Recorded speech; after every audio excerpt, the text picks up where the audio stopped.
America और Israel दशकों से लगातार युद्धों में उलझे हुए हैं। क्या आपने कभी सोचा है कि ऐसा क्यों होता है? क्या यह सच में राष्ट्रीय सुरक्षा के लिए है या फिर हथियार उद्योग, मिलिट्री इंडस्ट्रियल कॉम्प्लेक्स का एक खेल है? इस वीडियो में हम जानेंगे 1. अमेरिका और इजराइल का युद्धों में फंसना, कौन फायदा उठाता है? 2. अमेरिकी राष्ट्रपतियों की पुतली बनने की सच्चाई। 3. JFK, जॉन एफ कैनेडी की हत्या का रहस्य, क्यों उनकी मौत आज भी एक साजिश है? 4. हथियार उद्योग का खूनी खेल, जो राष्ट्रपति विरोध करे उसे मार दिया जाता है। JFK, जॉन एफ कैनेडी की हत्या का रहस्य, क्यों उनकी मौत आज भी एक साजिश है? हथियार उद्योग का खूनी खेल, जो राष्ट्रपति विरोध करे उसे मार दिया जाता है। 1. हथियार उद्योग का मुनाफा। अमेरिका दुनिया का सबसे बड़ा हथियार निर्यातक है। लॉकहीड मार्टिन, बोइंग, रेथियन जैसी कंपनियां युद्ध से अरबों डॉलर कमाती हैं। इजराइल को अमेरिका हर साल $3.8 बिलियन का सैन्य सहायता देता है। यह पैसा सीधा अमेरिकी हथियार कंपनियों को जाता है। युद्ध न हो तो हथियारों की बिक्री रुक जाएगी। इसलिए अमेरिका और इजराइल को हमेशा एक दुश्मन चाहिए। पहले USSR, फिर ईरान, अब हमास। CNN, फॉक्स न्यूज जैसे चैनल डर फैलाकर जनता को युद्ध के लिए तैयार करते हैं। 9/11 के बाद आतंकवाद के खिलाफ युद्ध का नारा देकर अमेरिका ने अफगानिस्तान और इराक पर हमला किया, जिससे हथियार कंपनियों को $1 ट्रिलियन का फायदा हुआ।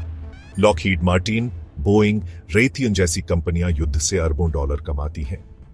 इजराइल को अमेरिका हर साल $3.8 बिलियन का सैन्य सहायता देता है। यह पैसा सीधा अमेरिकी हथियार कंपनियों को जाता है।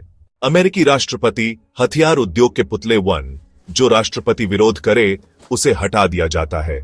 आइजनहावर 1961 ने चेतावनी दी थी, मिलिट्री इंडस्ट्रियल कॉम्प्लेक्स देश के लिए खतरा है। जॉन एफ कैनेडी, JFK ने CIA और हथियार लॉबी के खिलाफ जंग छेड़ दी। परिणाम, उनकी हत्या। घटनाक्रम, समय 12:30 PM, डैलस, टेक्सास। घटना, कैनेडी की गाड़ी पर 3 गोलियां चलीं, एक सिर में, एक गर्दन में।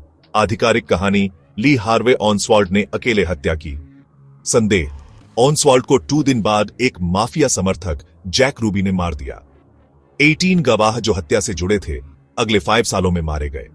वॉरेन कमीशन रिपोर्ट 1964 में 50,000 दस्तावेज गायब थे। 9/11 के बाद आतंकवाद के खिलाफ युद्ध का नारा देकर अमेरिका ने अफगानिस्तान और इराक पर हमला किया। असली साजिश क्या थी? 1. कैनेडी ने CIA को तोड़ने की कोशिश की, बे ऑन पिग्स विफलता के बाद। 2. वियतनाम युद्ध से अमेरिका को हटाना चाहते थे, पर हथियार लॉबी को यह मंजूर नहीं था। 3. फेडरल रिजर्व के खिलाफ थे, उन्होंने सिल्वर सर्टिफिकेट्स जारी करके बैंकर्स की ताकत कम करनी चाहिए। कैनेडी की हत्या एक चेतावनी थी, अगर कोई राष्ट्रपति हथियार उद्योग के खिलाफ जाएगा उसे मार दिया जाएगा। आज के राष्ट्रपति पूर्णतः नियंत्रित, बाइडेन, ट्रंप, ओबामा सभी ने हथियार कंपनियों को बजट बढ़ाया। इजराइल को सपोर्ट करना अमेरिकी राजनीति की मजबूरी है, क्योंकि AIPAC, इजराइल लॉबी, चुनावों में पैसा लगाती है। निष्कर्ष, क्या अमेरिका कभी शांत हो पाएगा? जब तक हथियार उद्योग का राजनीति पर कब्जा है, तब तक युद्ध जारी रहेगा। कैनेडी जैसे नेता को मारकर एक संदेश दिया गया, सिस्टम के खिलाफ मत जाओ। क्या आपको लगता है कि आज भी अमेरिकी राष्ट्रपति हथियार लॉबी के पुतले हैं? कमेंट में बताइए। अगर आपको यह विश्लेषण पसंद आया तो लाइक करें, शेयर करें और चैनल को सब्सक्राइब करें। 1. JFK and the Unspeakable, James W. Douglass. 2. The Devil's Chessboard, David Talbot, CIA की भूमिका। 3. वॉरेन कमीशन रिपोर्ट 1964, गायब दस्तावेज। 4.